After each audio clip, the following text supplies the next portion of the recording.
The mission is Alaska to Argentina, but we've been held up.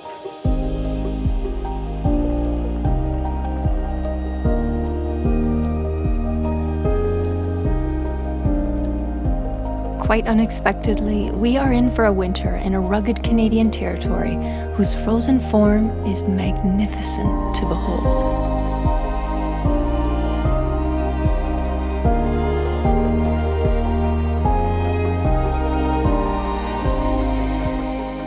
This is the Yukon, where winters are long, cold, breathtakingly beautiful, and full of life. A time filled with experiences that most visitors never see. Celebrations that show the grit, playful spirit, and rich heritage of Yukoners.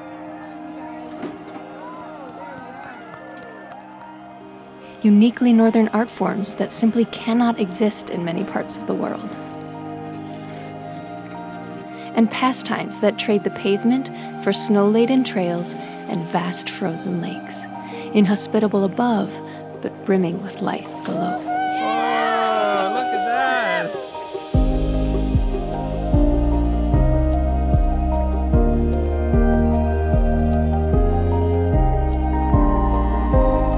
We are here to live it all, to dig in deep and get a real taste of life in the far north, from the first snowfall to the blossoming of spring.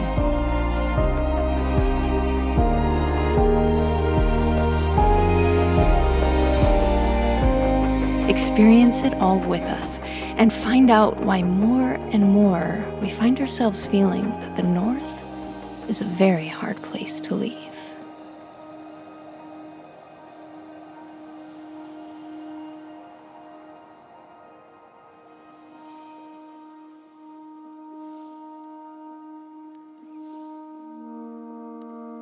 We just parked our home on wheels where it will sit in quiet hibernation for the next 5 months. Winter in the Yukon is deep and cold. As if to prove this point, something just happened that doesn't occur every year.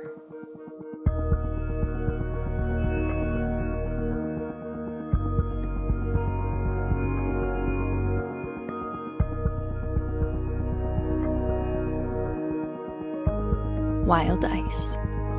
It forms when conditions are just right.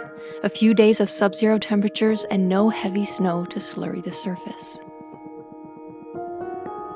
A sheet forms across the lake as smooth and clear as a pane of glass, interrupted only by cracks, pressure ridges, and the texture of previously frozen ice. From the air, it is mesmerizing.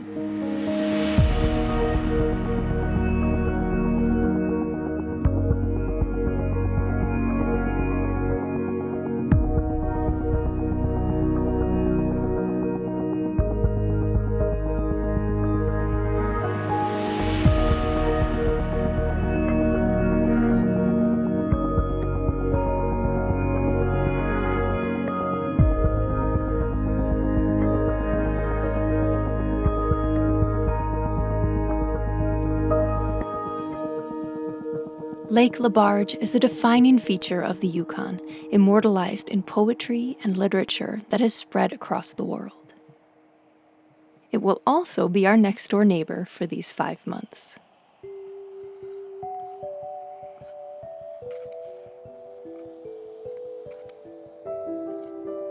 We will watch Lake LeBarge change form many times, and we still cannot believe we are blessed with this ever so fleeting window of skatable wild ice. It will last only till the next snowfall, then it will be buried beneath a blanket of drifting snow till the spring. Who knows if this will happen next year, or the one after that.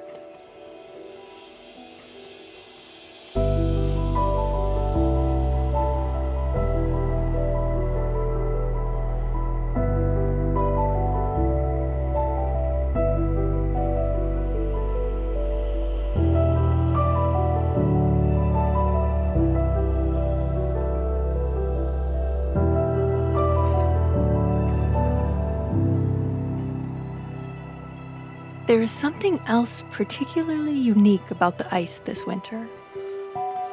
It is so pronounced that I head out one evening to document it while it's still happening.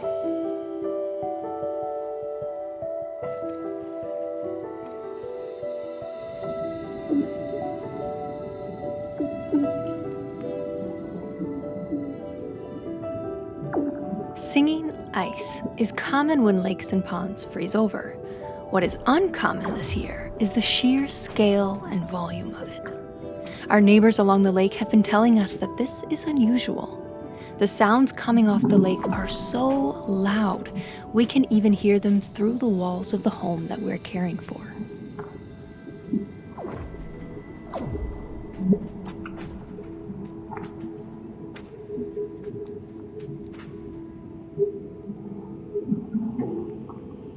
Ice on a lake or pond acts like the head of a drum, a thin membrane stretched across a resonating chamber. At roughly 30 miles long, Lake LeBarge is a colossal resonating chamber, and every single fracture sends otherworldly sounds reverberating across the lake.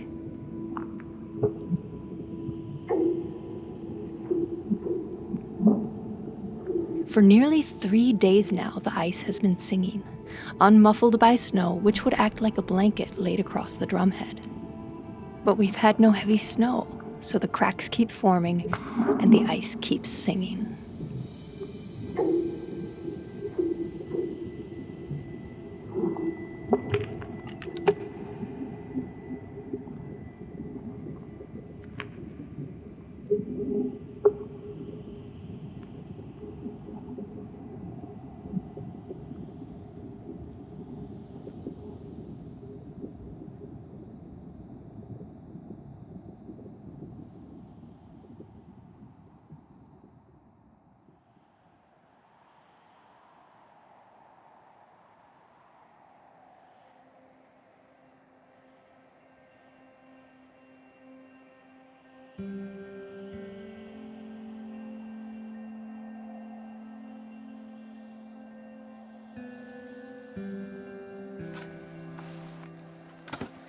Much too cold to live in our bus, we are taking care of a beautiful home this winter, a stone's throw from the frozen shores of Lake LeBarge. We are 40 minutes from Whitehorse, capital of the Yukon, which means we are far from the bustle of the city and surrounded by the deep quiet of winter.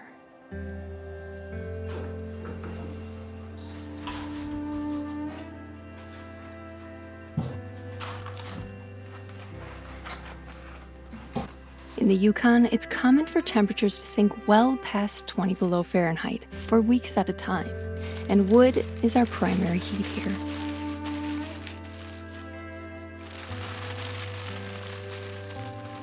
For a country girl who grew up in an old wood-heated farmhouse, this is nostalgic for me.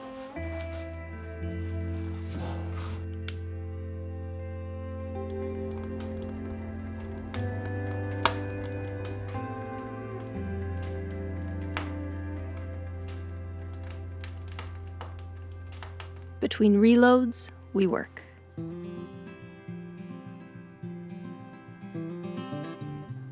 Even years into the filmmaking game, we constantly underestimate how much work goes into producing each episode of our journey across the Americas. It is certainly a labor of love, but we feel blessed with this work.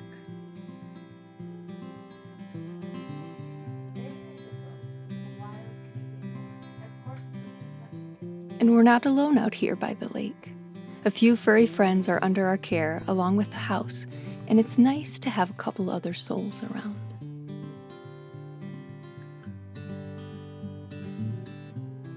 But it's not all reliving the past. By New Year's, the capital city is in deep freeze, and a bundled-up crowd gathers to watch fireworks over the frozen Yukon River.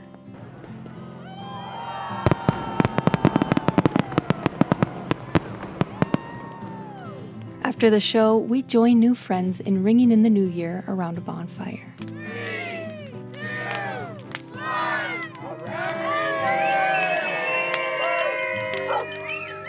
1, One of the hardest parts of life on the road is finding community and knowing you'll have to say goodbye just after putting down some roots.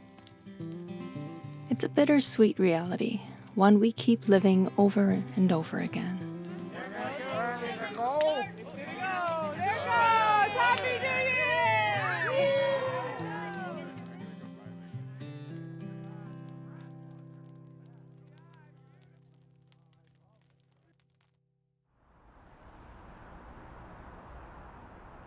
One week in January, we get a real treat.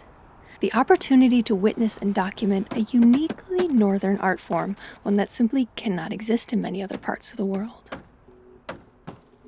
We have been invited to document the process, start to finish, a process that starts with building a very large box and then filling it with a material that we have an abundance of here in the Yukon winter.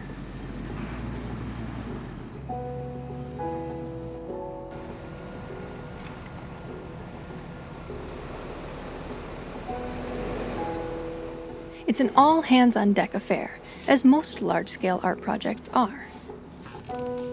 It's easy to see the final work and not realize just how many people played a role behind the scenes.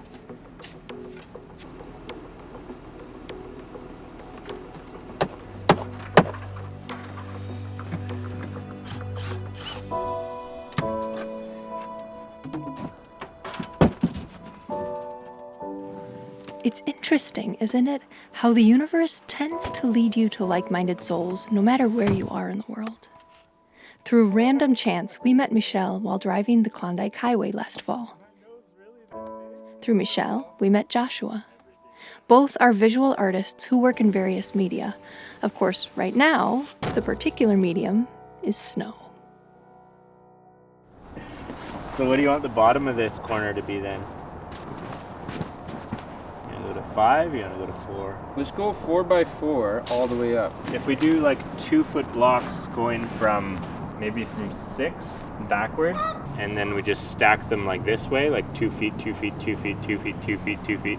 We'll need a lot of blocks. 2x2x1. Oh, 2x2x1. We could do that. I was thinking 2x1x1. Oh, I should have brought my saw. I got my saw. You do? Okay.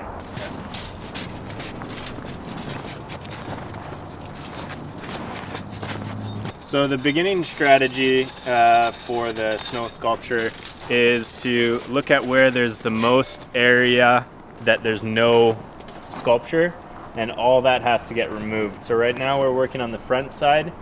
There's no sculpture here, so we're going to remove this whole front section of snow. We also have to build up. Our sculpture is going to be 13 feet, but our block's only 10 feet. Goes up to about there. And so we have to take material from right here, and then we're going to lay it up like Legos on top of the ear.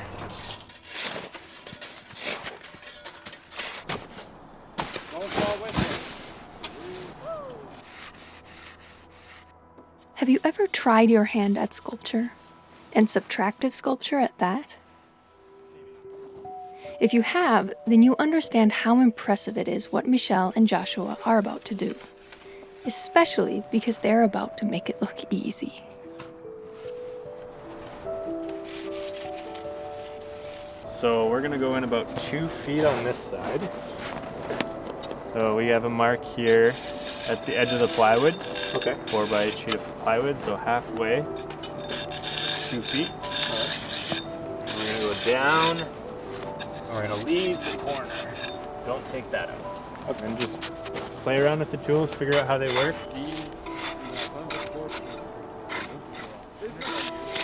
Woohoo! There's snow carving.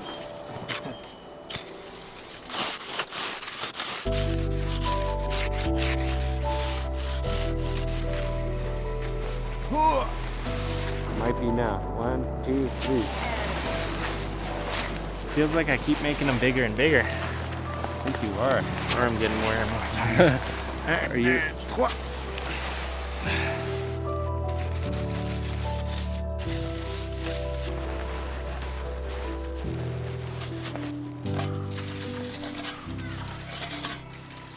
Oh yeah, that horn sticks out a ton, eh? Maybe this is our handle right here. So we can carve this out then.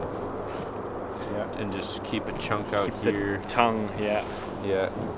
Be nice to have you know how we've kind of got like a little bit of a lip on the gramophone here? Yeah. If this drips so that there's negative space in between, so it just doesn't lip, you know? Yeah. So there's the back side of Connect that. That'd be beautiful. Yeah.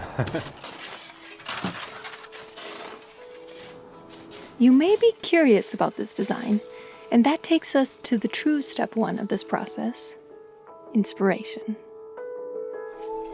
The snow sculpture will live, for as long as it stands, at the entrance to the Yukon Arts Center, a vibrant hub for arts and culture in the territory.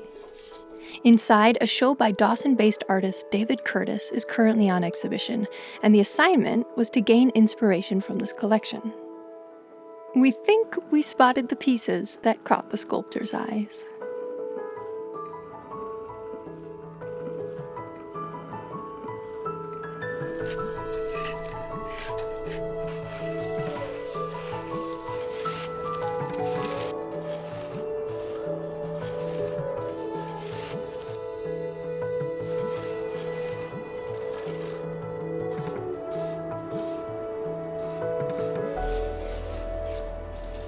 When you see the considerable effort, energy, and skill that goes into creating a snow sculpture, it sparks the inevitable reflection: why spend time creating something that is not meant to last? It forces one to reflect on the impermanence of just about everything, and why we human beings create art in the first place.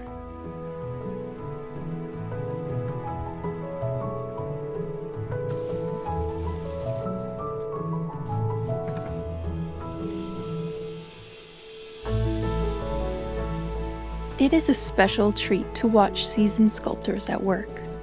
Both Michelle and Joshua are accomplished artists with strong footholds here in the North, and not just a few national and international cap feathers.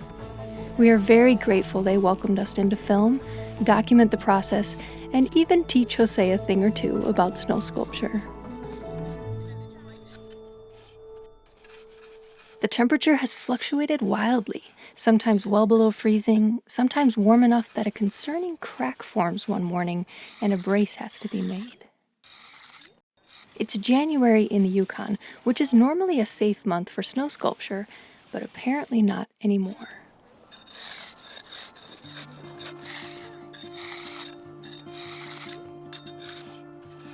The process takes 5 days. 5 days to transform a block of compressed snow into a towering sculpture.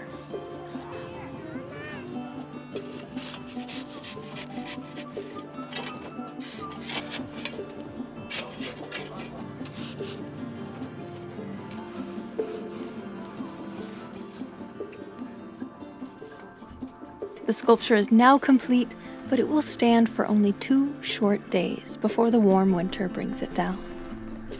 Still up. The impermanence of all things, indeed.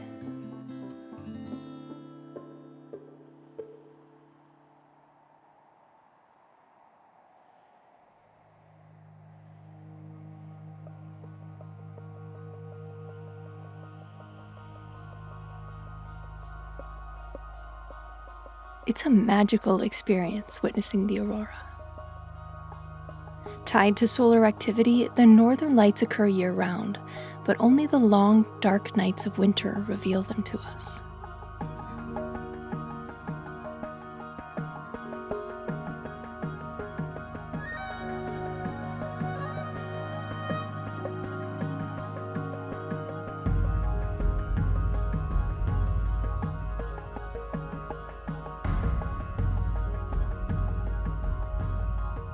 The aurora over Lake LeBarge calls to mind perhaps the lake's most famous appearance in literary history. If you haven't ever read The Cremation of Sam McGee, do. It will transport you right here to this corner of the world on a night such as this.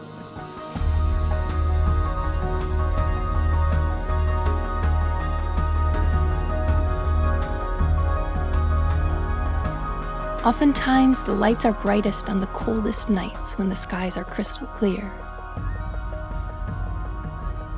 when the clouds and fog do roll in, they bring their own magic. Tonight, ice fog sweeps silently across the landscape. By morning, it will have transformed everything it touches into one of the most brilliant shows put on by Mother Nature.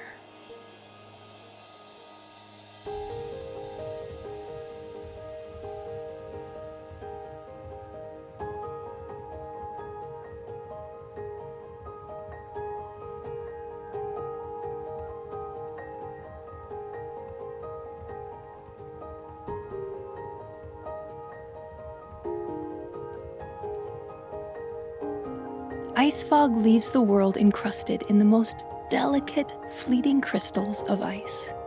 It truly is a sight without compare.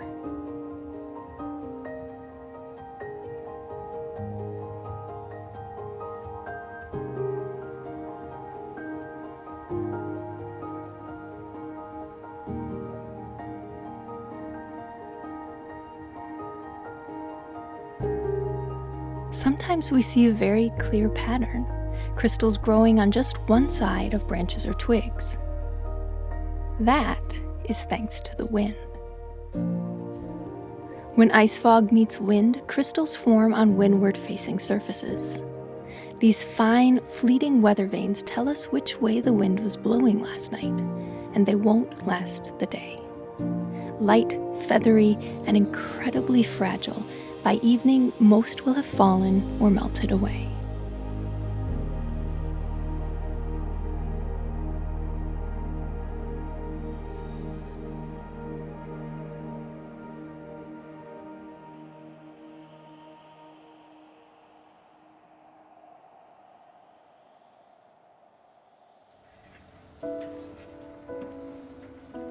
Winter marches on, and in Whitehorse, a stir of activity is beginning downtown. It's a familiar scene, only this time multiplied by 6.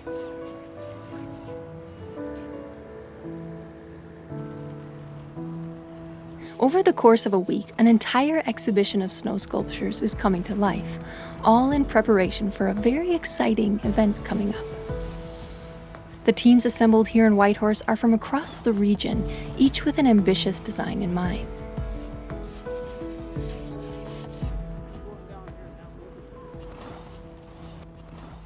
And there are a few familiar faces among the crowd.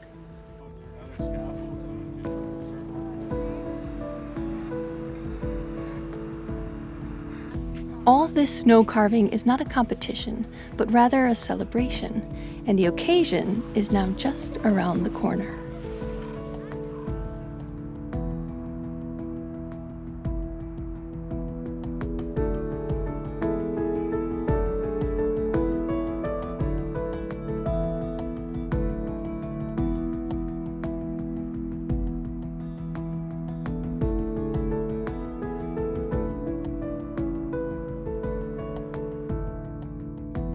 By now, we have fallen in love with the Yukon winter.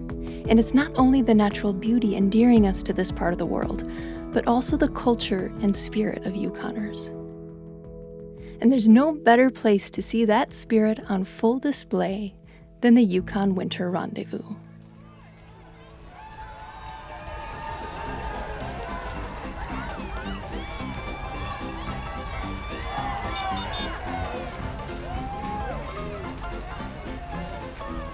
This festival coincides with the return of the sun and serves as a way to bring people together to engage in uniquely wintertime activities and to celebrate the history and culture of the region. And if there's one page of history probably the most celebrated here in the Yukon, it's the Klondike Gold Rush. Between 1896 and 1899, an estimated 30,000 people made the grueling climb over the coast mountains en route to the Klondike goldfields of the Yukon Territory. In order to enter the country, Canadian authorities required gold rushers bring with them 1 ton of food and supplies so that they could survive the harsh conditions of the Yukon. Early stampeders carried that 1 ton of goods over Chilkoot Pass, one back-breaking load at a time. The flower packing competition is a nod to that history. Come on, Phil.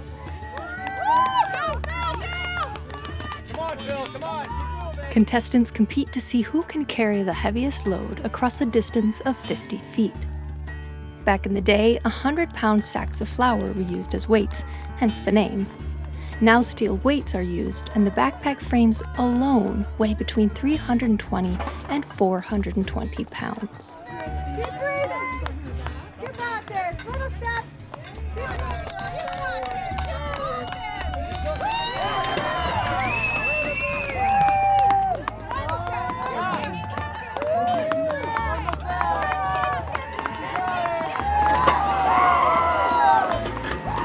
The most anyone has carried in this event was 1,200 pounds, which is difficult to fathom. This year, Phil wins the men's, carrying 850 pounds for 26 feet, and Hannah wins the women's by walking 50 feet burdened with a whopping 710 pounds.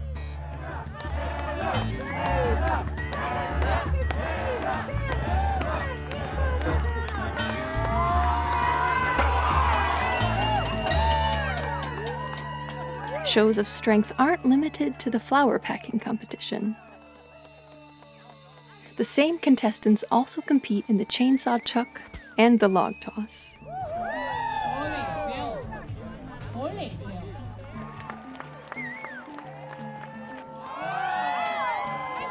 The contestants are vying for the title of Mad Trapper and Madam Trapper, respectively, and the honor will go to whoever tallies the highest scores across a whole series of weekend events.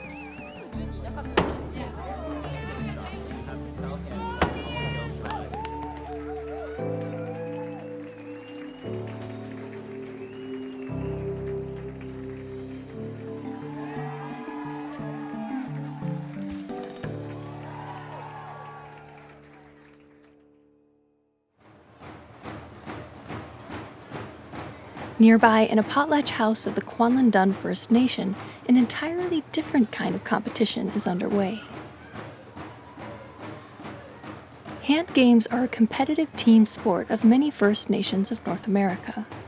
At its heart, it is a guessing game, each side hiding tokens and challenging the other team to guess which hand it is in. Just like language, variations exist across regions, but one theme rings true. Hand game tournaments bring people together, foster cross-community ties, and are a lively and active expression of heritage and cultural identity. Today, teams are here from no fewer than 7 First Nations across the region.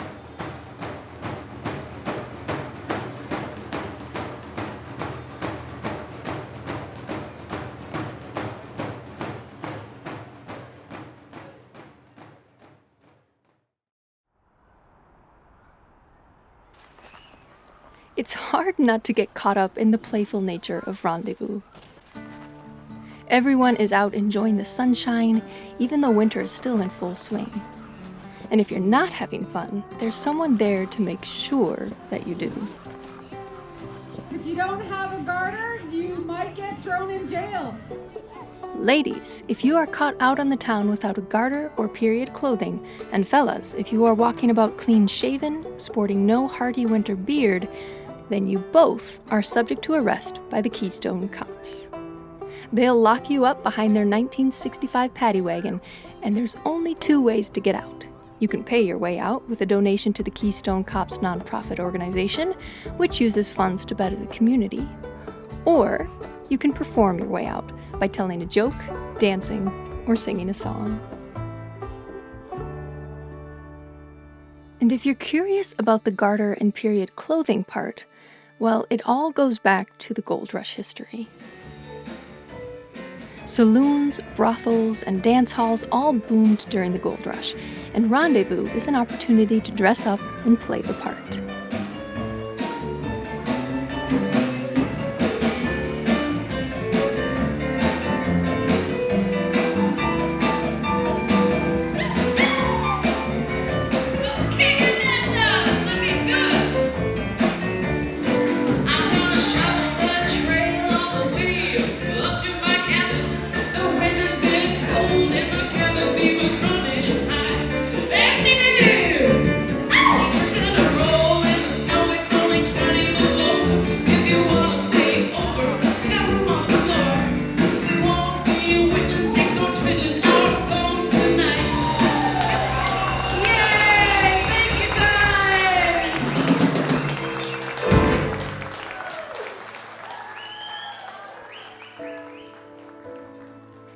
Rendezvous, we see a lot being celebrated.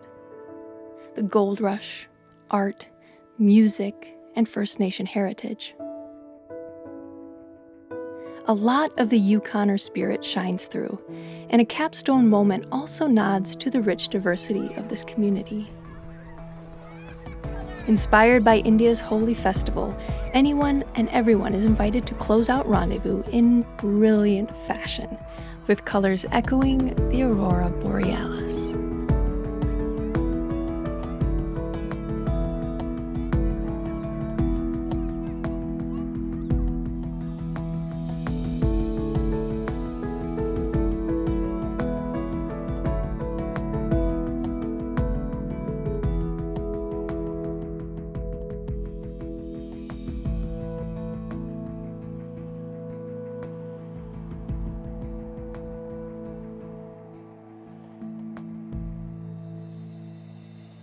Time ticks on, and the Yukon remains frozen all around us. For months now, the icy cap over Lake LeBarge has been blanketed in snow. We no longer hear constant cracks and groans from the ice. Thick and solid, cars can now drive on it, and we feel confident venturing out to explore.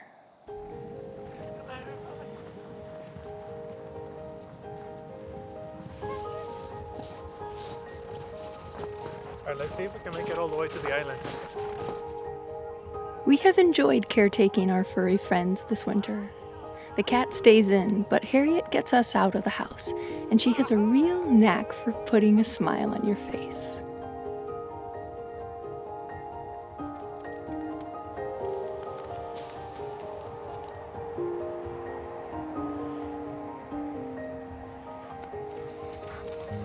Today's venture involves walking all the way to Richtofen Island, which is surprisingly far.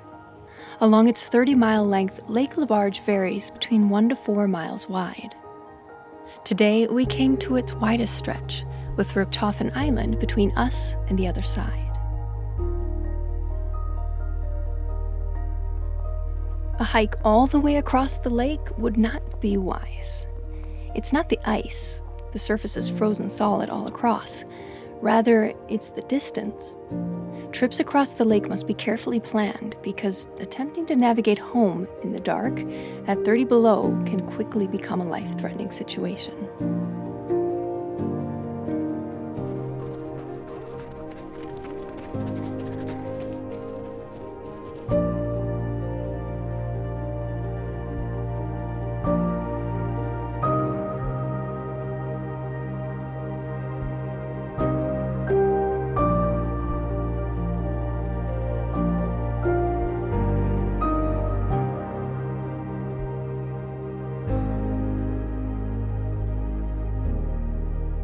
Itself 3 miles long and 3/4 mile wide, Richtofen Island was originally misidentified as a peninsula by American explorer Frederick Schwatka in 1883, who named it after German geographer Ferdinand von Richthofen. It wasn't until a decade later that it was accurately mapped as an island, and it remains uninhabited to this day.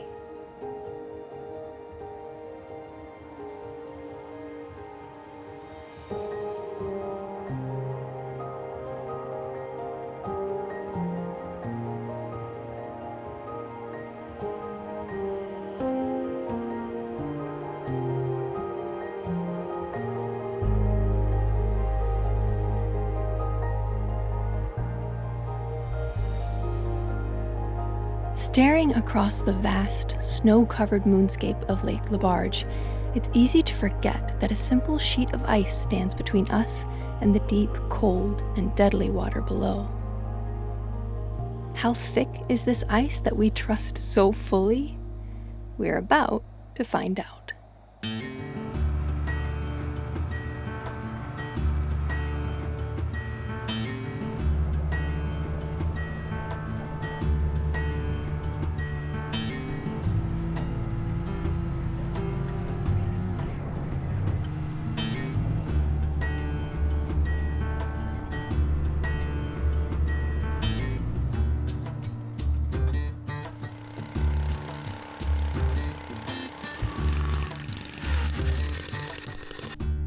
Ice fishing is a uniquely northern pastime, one we've witnessed but never participated in. Our friends invited us out and we are excited to learn the ropes.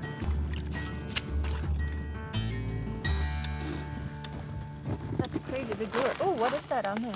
A little bit of trout belly. Trout belly. Yeah, like the last time I was there, I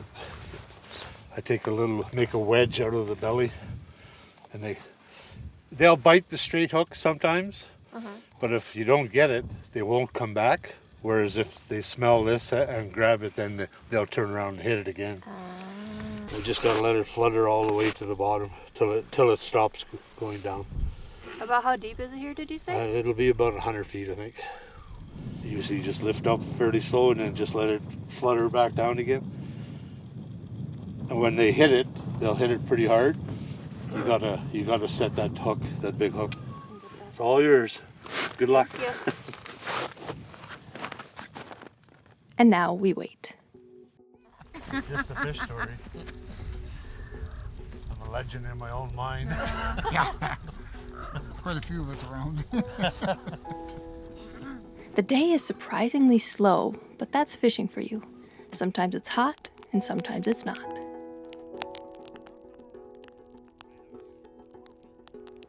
But to be honest, we are quickly learning that half the joy in ice fishing is simply being out here on the lake, spending time together.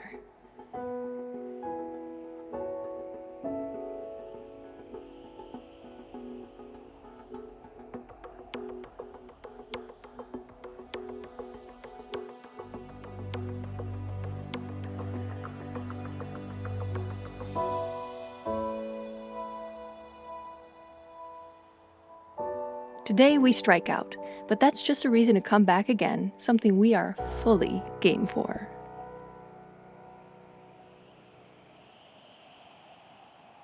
Spring inches closer, although it doesn't look it. We do feel it though.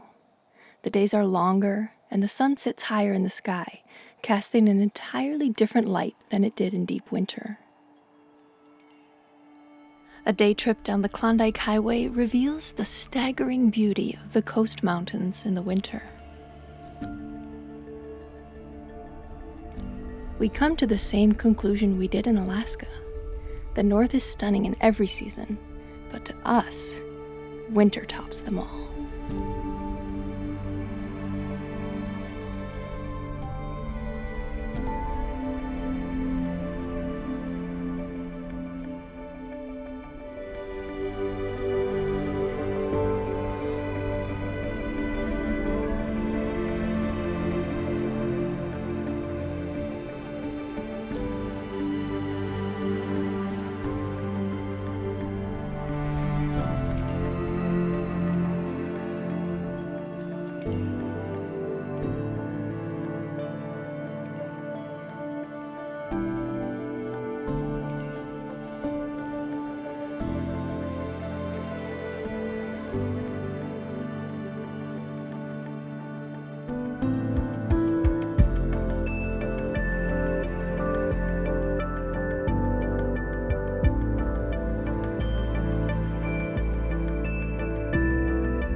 We're back for take 2 on Lake LeBarge. The day is bright, and we have a feeling that this time, luck will be on our side.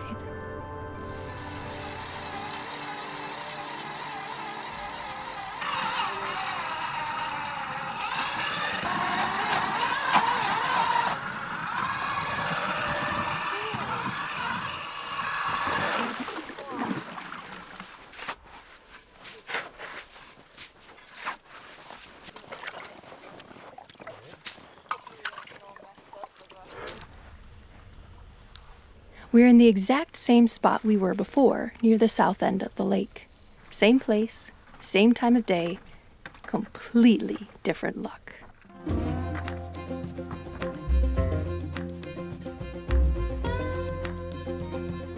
I'll tell you when he's close to the hole, you have to stop because you got to get his head into the hole. Gotta get the, oh, that's the distance in Yeah. Oh, look at that! grab the hook. You have to hold him there, Cora. Yeah. Finally.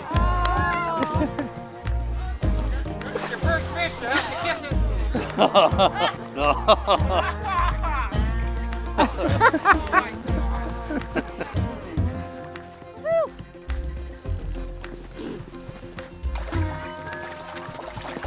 Oh, yeah. Okay, Doug, you have to kiss the fish now. No. This is lake trout. Quite a bit larger than its river-dwelling cousin, it is common in Yukon lakes, whose deep, cold waters allow this species to grow up to 3 feet long.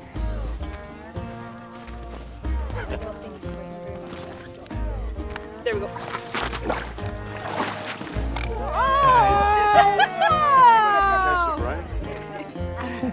That nice picture. Yeah. Oh my God, that's a monster. You can barely keep it up. Look at those biceps twitch. Oh, I see how this, yeah. You have to get them out, huh? Wow, that's a big one. Oh, actually, he is a pretty good size, eh? Yeah, you go. Huge. Now I got fish slime all over.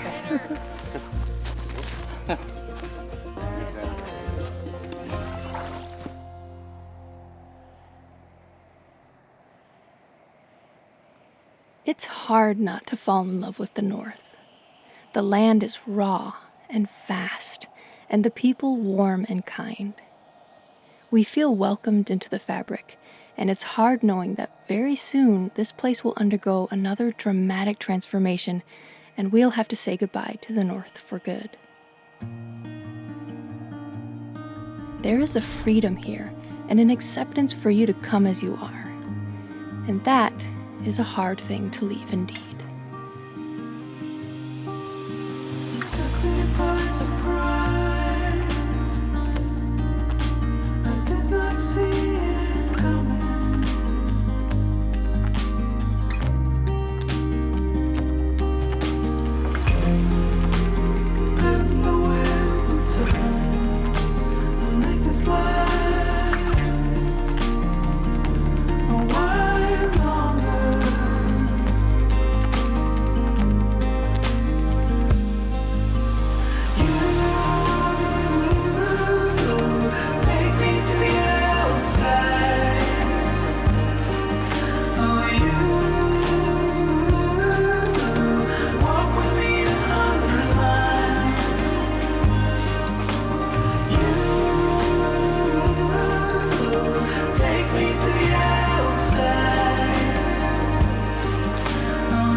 This is gonna be my first time cooking lake trout, but I do have a lot of experience cooking fish, especially salmon, since we spent 2 summers in Alaska. So I already have a great idea what to do with this fish.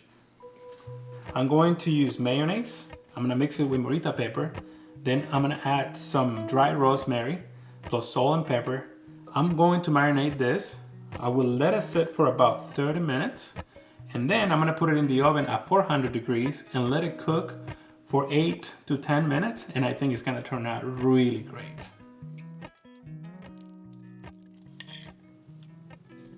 Golden, I'll follow only golden, golden, golden things.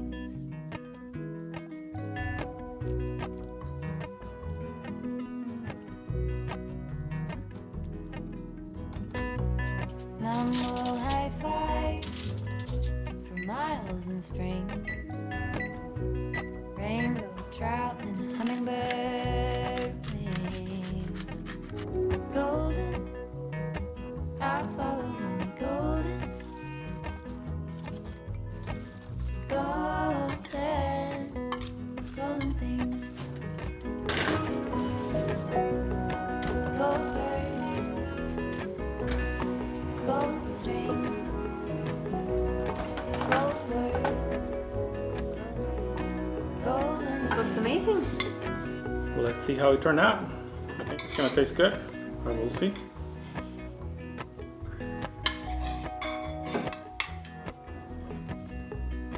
There you go. Cute. Very tasty for a lake trout. Yeah, it's like very soft. Golden, Very good. golden things. Cheers.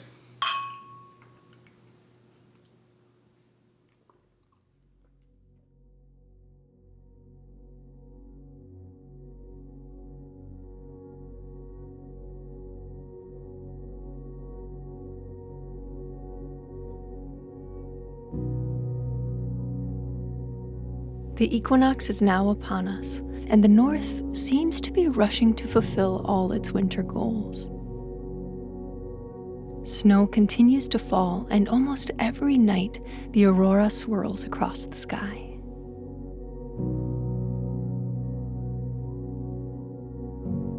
We are exceedingly aware that this is probably the last time we will see the aurora on this journey of ours.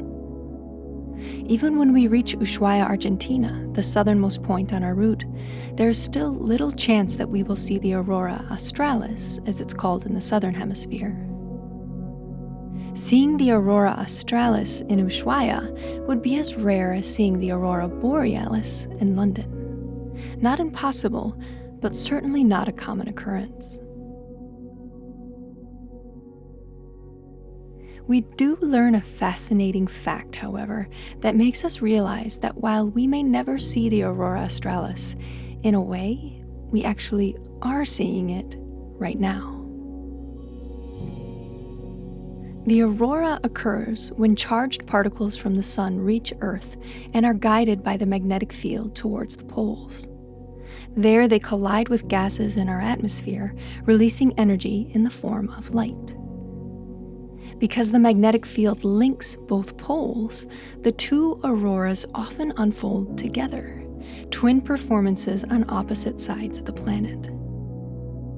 Not identical, and only possible to observe directly during the equinoxes, when both poles are shrouded in enough darkness. And so, in a poetic way, the aurora we witness tonight carries the echo of its counterpart all the way on the other side of the world.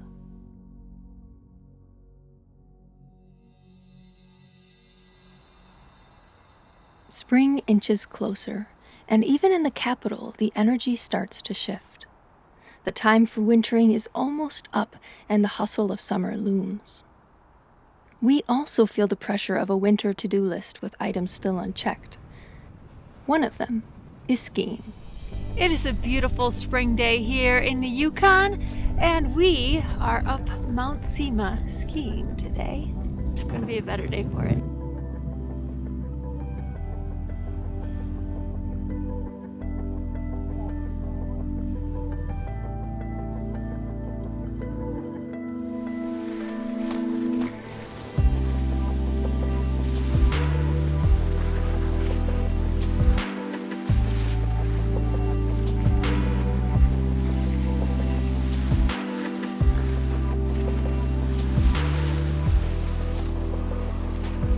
In a world of exclusive, pricey ski resorts, Mount Sima is a breath of fresh air. The vibe is local, laid back, and unpretentious. A solid reflection of Yukoners in general.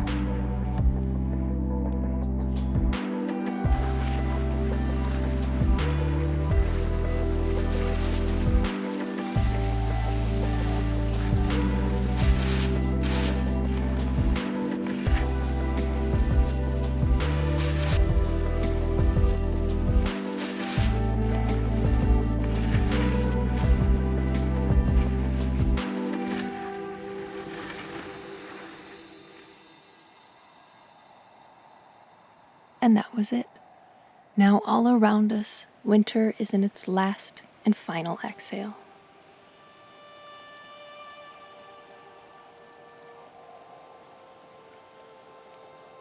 It is sometimes difficult to reconcile the desire to travel and see new things with the spark you feel when those very travels lead you to a place that just feels like home. The North has lit that spark in both of us, and the decision to move on is a hard one to make.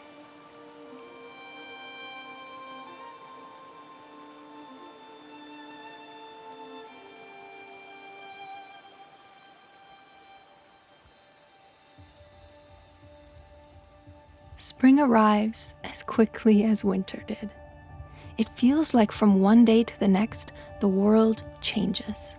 And just like the winter, this new stage is a joy to witness. It starts with the birds. Migratory waterfowl begin to appear, resting up in any ice-free waterway they can find.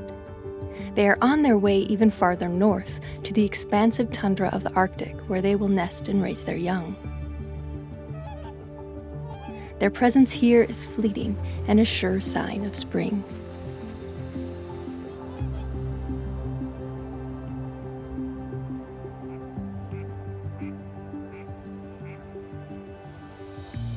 The ice across Lake LeBarge, once so solid and reliable that we trusted our lives to it, now deteriorates by the day. It transforms into candle ice, long, thin shards that break and fall into the surrounding meltwater with the gentle sound of tinkling glass.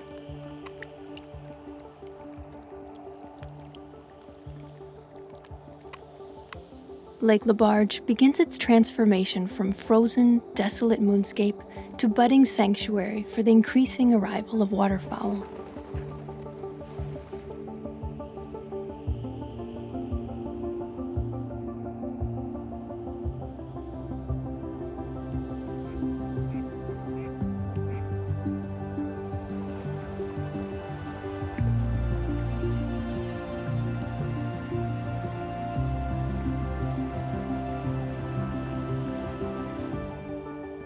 Over the winter, we have watched this lake shift from one state of being to the next, a gift not usually awarded to those constantly on the move.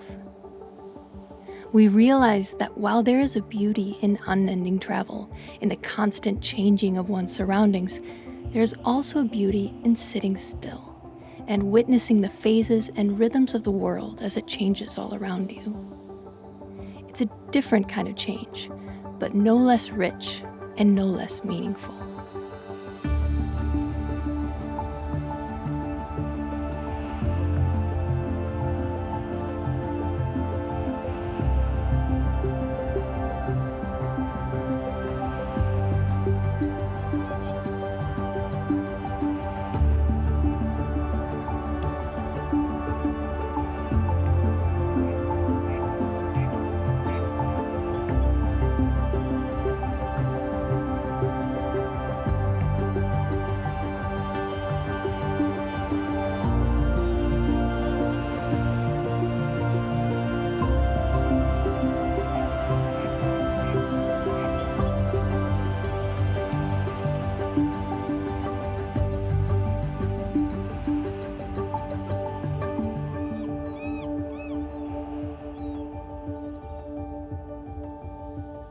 Finally, the day arrives to wake up our sleeping home and begin the next stage of the journey.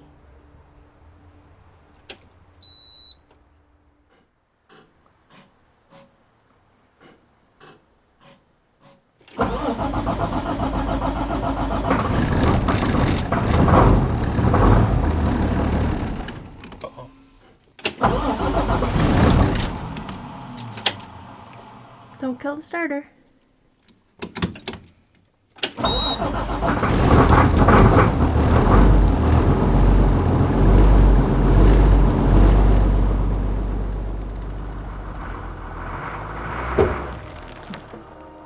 Just like us, our Bobby bus seems to need a little coaxing to let go of the roots established here in the Yukon.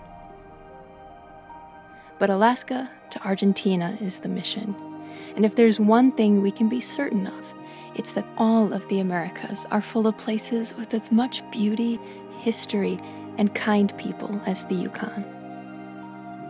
And so we go, onwards to the next stop on the adventure, a place we can't wait to share with you next time on Art We There Yet.